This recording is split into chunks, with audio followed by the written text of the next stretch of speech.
Hello and welcome back to the FIA European Drag Racing Championship. In Methanol Dragster this weekend we're going to see if Peter Beck and Jarmo Roivas can pull away from Dave Wilson and Peter Schofer. And in the funny cars there'll be a battle between Leif Andreasen and Michael Kagerad. But there's a problem, and it's this, the sun. It's going to cook the track, giving a big problem with traction, and it's also going to break parts in some of the motors. Well, we're having a heat wave here in Linköping, where the Mantorp track is situated, just an hour away from the beautiful lakes and rivers of Stockholm for round 3.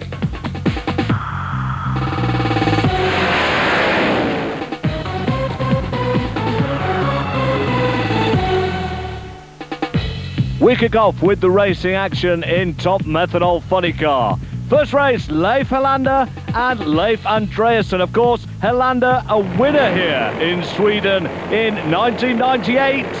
Don't forget, we're burning methanol now, not nitromethane. And methanol much kinder to engine parts, though you wouldn't imagine that looking at the cars going through these enormous smoky burnouts. That is the car of Leif Andreasen, Pontiac Firebird, carbon fibre body on that car. And a welcome to Russ here in the commentary position. Do you have a favourite in this one, Russ? Hi Graham. Well, I guess that Leif Andreasen won't be happy with this draw for his first race in the quarterfinals. Leif Andreasen still in the hope of winning the championship this year. Leif Helander won here last year, so it could really overturn Leif Andreasen's plans. Well, the spirit of the Vikings always comes through for Leif Helander, a long-time competitor, and every year he hints that maybe the driving jaw is going to be handed to his son, little Leif, but that hasn't happened yet. And as it is, Helander always casts a big shadow over the other lane. As we've said, knows how to win here at Mantorp. Andreasen, of course, is the man in second place in the championship, and the Camazo Tools car is a very, very difficult car to get by. If Andreasen is first out the hole, then I think Helander can wave this race goodbye. Here we go. Helander first into pre-stage. Andreasen straight in at the green. Nothing to choose, side by side at half track. Look at this for a race again. Helander looks to take the win. Well, what a great race that was. Side by side all the way down the track. You can see that Helander there on the left lane, as we look at it, wanders down the track right out of line, so he must be powering through past Andreasen, which is a big upset for Leif. Well, look at that, a slower reaction time too for Helander. He's through into the next round. The man leading the championship over in that left-hand lane, Michael Kagerad, the Quaker State Chevrolet Camaro, and he's racing Newman of Leanders with the ex-Runefjell Top Fuel Funny Car chassis with the Mustang body. Has to be said, Russ, this is gotta be Kagerad's race, hasn't it? Definitely, and because Leif Andreasen has gone out already, Mickey will be seeing this as a chance to really consolidate his position in the championship. Well, let's not forget, Kagerad on home ground here, hails from Linköping, just down the road from Mantorp Park. This is still going to be a race that the Quaker State team take very seriously indeed. Into pre-stage, both cars. Leander stages, Kagerad follows him in and trails. Well, look at this, a half track. Oh, I thought Kagerad was going to lose that one. Something breaking on Leander's car, Russ. Excellent reaction time by Leanders there, 0.45 of a second. 0.62 by Kagerad, which is really bad, but then obviously something goes wrong with Leander's car. Well, I think Michael had become a little bit of a spectator at that point. Bit of a let-off for Quaker State. Into our next race, Dan Larsen with the Danske Firebird, and he's racing Dissot Krivan, of course from Switzerland, with the Dodge Avenger Power Pack car. Well, Russ, do you have a favourite in this one? This is a hard one to call. I've got to go for Dan Larsen. These guys are quite evenly matched, but from past performance, I put my money on Dan. Well, Dissot Krivan, I think, has been improving all the way through 99. Looks like it's been the team's policy to take him more events this year. They were very much on the periphery of Top Methanol Funny Car, but I seem to see them at more and more events. Well, the crew chief's work is over. You see now they hand over to the boss man, the driver, these carbon fibre replicas. Look at that. I think Larsen went before the tree ran down. Well, that's the reason Crevan's so far behind. Let's take another look at that one, Ross. Well, I think the starter held them for quite some time on the line there. I'm not sure, but certainly Dan was out of the blocks there too quick. Well, don't forget these cars launch using a clutch. Maybe Larson expending too much energy holding down that pedal, had to let it go. He loses. You can see this is the way the semi-finals are. Leif Helander on a bye, Miki Kagarat and Diso Crevan.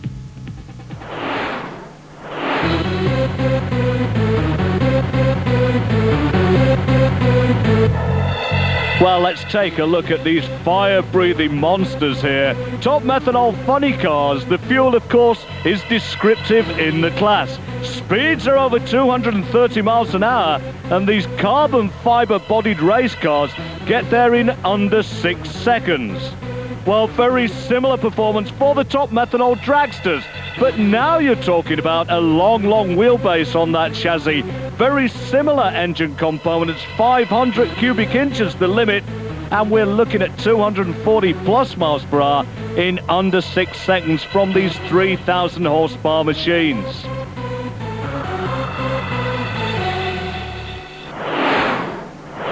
Well, the weather here in Sweden is fantastic. We've got great conditions for a race day. It's so hot there's not a cloud in the sky, which can make it a little uncomfortable for the drivers in their cockpits.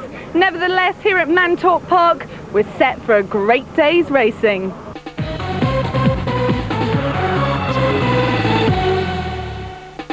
Let's get underway with the first round of racing of Top Methanol Dragster. Jarmo Roivas, the man leading the championship, with a bye run in round one. The rest of them looking to make some points up on this man with the Cat Dragster. As I said, a bye run in the first round, always an option open for the drivers though, Russ. Well, Jarmo, obviously a #1 qualifier, has taken the advantage here, and he'll just cruise through to the semi-finals. The question is where Peter Beck will lie after the quarterfinals. We mustn't forget that Dave Wilson and Peter Chauffeur are still very much in the hunt. Well, indeed they are. As we were saying, the options open to the driver. Do they have enough information on the computer for the car to be competitive? We're going to find out now and watch the actions of Jarmo Roivas on this bye run. If he just runs to the 60-foot mark to save parts, then they've got all the information they need, and the answer is they take it to half track. Well, no, all the way through. Well, that means they are conscious there's a good lane and want to get lane choice in the next round of racing. Well, in this first round then, the next race up, Dave Wilson from the UK, and it's been all changed for Dave, and Messrs Redstone and Glendow too. Dave Wilson almost running the quarter mile there on his burnout. I'm not sure why he goes so far up the track there, Graham. Well, I don't know, maybe tied in with those special carbon fibre parts on the car, the piece of equipment that's become known as an air dryer, high up there above the supercharger, out of the disturbed air that the car causes as it goes down the racetrack. And if you can imagine how much air is being gulped in through that scoop, that is what the supercharger requires to enable enough fuel to be mixed into that engine to make 3,000 horsepower. If this all holds together, we're going to see a Brit through into the semi-finals. Well, the questions are going to be the same. Is it going to be a half pass to save parts? But the answer is, well, more or less there. I think the Glendow, Redstone and Wilson team are quite happy with the Nemesis car. Here's the man everybody fears, Peter Beck from Switzerland. And up against Peter, first time out for Morten Jørgensen, a new name for us to conjure with in Top Methanol Dragster. Peter Beck, of course, has to be considered one of the most consistent top alcohol stroke methanol drag racers in the world. Well, I would say that Peter Beck is definitely going to take this win, but of course complacency can lead to mistakes. Indeed, don't forget we've already seen a very confident Michael Kagarat become a start line spectator.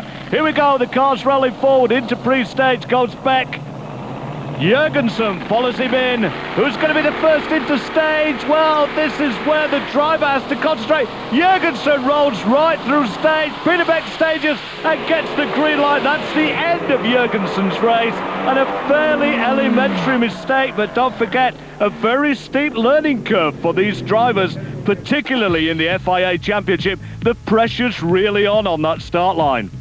Well, you can see here that he's just completely rolled through stage to red lights, which I think took him by surprise. But they're handing the victory to Peter Beck. Well, indeed, quite rightly, a very, very precise manoeuvre. Only 8 inches to roll the car forward on that start line between pre-stage and stage. From Germany, Peter Schofer, and he's got the man who's become a bit of a dark horse in the championship for 99. This is Eero Kilpeläinen. And we still know very little about this man from Finland, other than that is a very quick car indeed. Peter Schofer, we know all about that small block Chevrolet engine cowering beneath that enormous supercharger. You're going to pick a winner this time, Ross? Well, ordinarily, of course, I'd go for Peter, but Eero has got a reputation as somebody who can pull some surprises out of the bag, so I definitely think Peter's got to watch out. Well, we may not have a CV for Kilpeläinen, but I'm sure quite a few of the Methanol Dragster drivers are getting to know this young man very well indeed. They've certainly seen an awful lot of him, not only in qualifying, but in the eliminations as well. The crew chiefs fuss about their chargers. As you know, they're now going to move away. Peter Schofer takes the car into pre-stage. You get a nice close-up view of the power plant there. Who's going to be the first in? Well, Kilpeläinen has been hanging back and letting the men he considers his peers go into stage first. The same applies. Into pre-stage goes Kilpeläinen. Now then, who's going to be the first to stage? The revs go up on the car. Kilpeläinen in, Beck follows him. Here we go, the race on the green. Well, nothing to choose, but Kilpeläinen looks to be behind at this point. Oh, Schofer slows, hands the win to Eero Kilpeläinen. Well, I can only assume that Peter had a problem there because he was away from the lights much quicker, or what appeared to be quicker well, anyway. Look at this, Russ, at half track. For half track he appears to click off and Eero goes through. Well, saving engine parts maybe, but look at this for semi-finals. Jarmo Roivas and Dave Wilson, Peter Beck and Eero Kilpeläinen. Well, we're all cooking and we're just standing here in t-shirts, but it must be hell inside those fire suits. And I'm sure it's going to create a lot more problems for the cars as the action continues. We go to Top Methanol Dragster, and those semi-finals we promised you, Jarmo Roivas and Dave Wilson, Peter Beck and Eero Kilpeläinen. The first of those races then. Here is the man leading the championship, Jarmo Roivas, with the big smoky burnout and that enormous air dryer on top of the Nemesis car for Dave Wilson over in the left-hand lane. This is going to be a close race because I think the Nemesis team have been gathering momentum throughout the year. This is almost worthy of a final, Graham. Dave Wilson, as you say, is very quick. Jarmo is very quick. Both these guys will be aware that the heat this weekend has meant that they've had to change the setup on their car to take into account the change in air density and also the traction on the track. But both of these men will want to be away from these lights extremely quickly. Well, not only to win the race, but I think at the other end to get out of those fire suits. Don't forget both drivers with the big Nomex underwear on already, the balaclava, the neck brace, the helmet, the gloves, the boots, you name it. Everything is just too hot to be wearing. Here we go on the green. Well, Dave Wilson looked to be out ahead first, but look at Jarmo Roivas go. Takes the win on the finish line. That's oh so close. Well, that was almost too close to call. A great win by Jarmo as we move into our second semi-final here. Peter Beck versus Eero Kilpeläinen. Well, Kilpeläinen, one or two of the drivers are starting to look a little bit sideways at this man now. The car, an ex-Tony Donges car, as we look into the office of Peter Beck from Switzerland. Well, Kilpeläinen seems to have one or two of the secrets of getting the car very quickly down the Mantorp surface. The heat seems to be affecting him less than the others. So here we go, maybe this is going to be a turn-up for the books. Who can tell, Russ? Well, there doesn't seem to be a favoured lane this weekend at Mantorp Park. On the cards, I'd say Peter Beck's going to take the win, but Eero's definitely on form. Well, no messing about. Peter Beck straight into full stage. Eero Kilpalainen makes him wait a millisecond and then heads him out away from the start line. Well, what an incredible hole shot. The Finn takes the win and Peter Beck watches him go all the way down the quarter mile. Jarmo Roivas racing that man, Eero Kilpalainen, in the final of Top Methanol Dragster.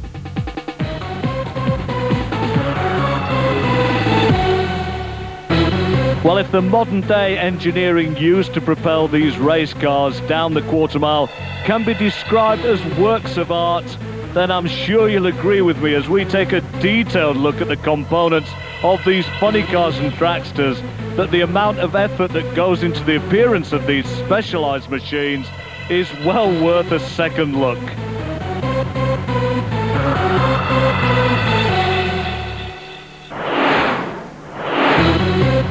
Take a look then at the Top Methanol funny cars, the final, Leif Helander and local boy Michael Kagerad.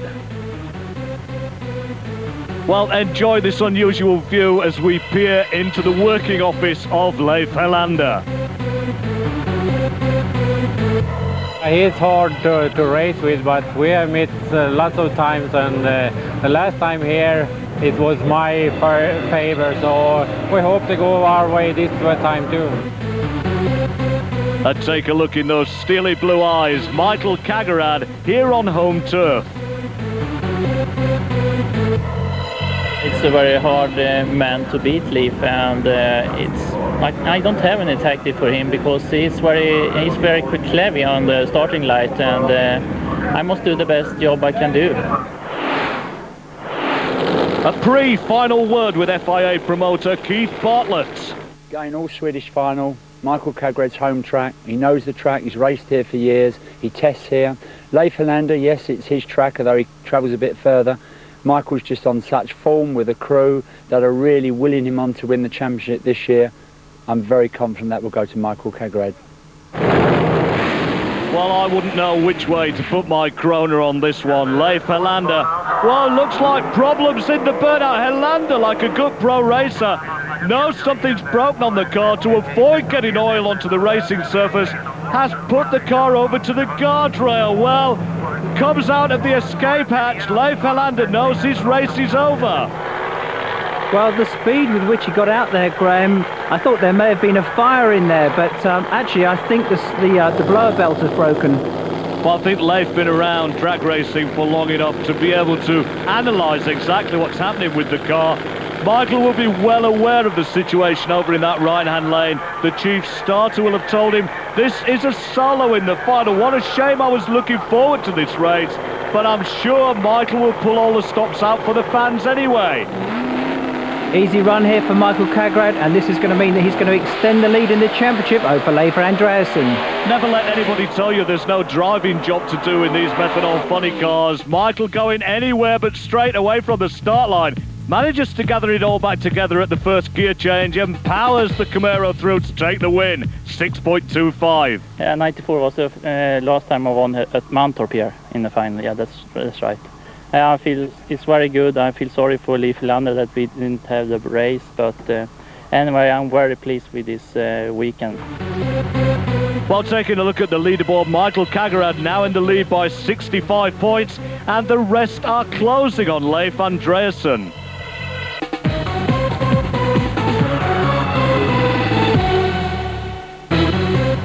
We go to our final of Top Methanol Dragster. Jarmo Roivas for Finland, Eero Kilpalainen, a countryman.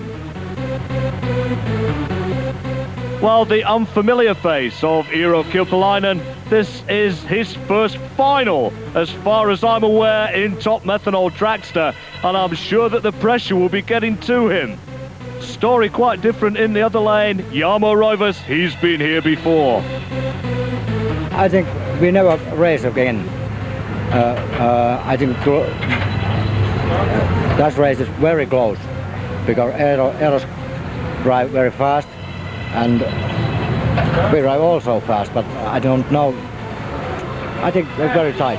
As they go through the burnouts, is there going to be anything to show on the form for this final? In effect, Kilpalainen really is coming from behind. Roivas has got it all to do. Let's have a word with FIA promoter Keith Bartlett. Wonderful. In his first season, he's really doing well. The team have really picked up the pace. Jarmo Roivas, I'll be very surprised if he's beaten. Well, maybe with the temperature being so high, that extra nervous energy of being a nervous man in his first final is going to be the little boost that Kilpalainen needs to get round this man Roivas. Well, of course, Eero's got nothing to lose. There's no point playing safe and going for second. He's going to be coming out of these lights as quickly as he can to get the win here in Sweden. And I have to say, I don't like it when a driver has time to notice the cameramen round the car. I think Roivas may be going to be very confident with this one, but I think that may be his downfall. We'll see as both cars roll forward this precise manoeuvre onto the start line. We've seen Kilpalainen be the man second into pre-stage, and again that follows form. Roivas rolls into pre-stage, Kilpalainen follows him in. Is Kilpalainen going to be the first to stage? Well, the revs come up on the cars. We stay looking at that. In fact, Kilpalainen first into stage. Roivas follows him in at the green. Well, look at that. A red light for Roivas. Well, what a surprise. Kilpalainen takes the win. Well, who was feeling most pressure there? The answer has to be Roivas. Well, that's incredible. Jarmo Roivas missed the call. Forced by Eero there to sort of jump the lights. You can see it. He was way out in front, Graham. I mean, I'd be interested to see what his reaction time is there. That's like incredible. 0.4 of a second is the quickest you can go, so he was at least 0.3 of a second too quick. Well, amazingly, even after that real turn-up for the books, Jarmo Roivas retains the lead in top Methanol Dragster. Peter Beck in second place. So at the end of round 3 of the FIA European Drag Racing Championship, this heat has been catching a lot of drivers out. 1, it's not right for the motors, and 2, they've been losing grip on the track, and Eero Kilpalainen in the Methanol Dragsters was a surprise winner. And in the funny cars, another fantastic win from Michael Kagerad, leaving his main competitor, Leif Andresen, out earlier than we all expected. That's right, so look out for round 4 from Norway. Well, subsequently, Jarmo Roivas handed the win in top Methanol Dragster when Eero Kilpalainen was found to be underweight.